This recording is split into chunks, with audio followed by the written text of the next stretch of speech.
Herkese merhaba arkadaşlar, kanalımıza hoş geldiniz. Sıkıyorsa boşat.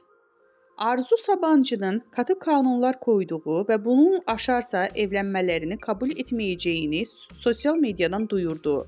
Hande Erçel müstakbel kaynanasına öyle bir cevap geldi ki, ünlü oyuncu Sabancı'nın yaparsan oğlumla evlenemezsin, evlenmiş olsam bile boşatırım diye haber yolladığı ilk kanunu önceden çiğnediği hem de ardından sosyal medyada ilan etti. Hande Erçel Arzu Sabancı'ya sıkıyorsa boşat diye paylaşım yaptı.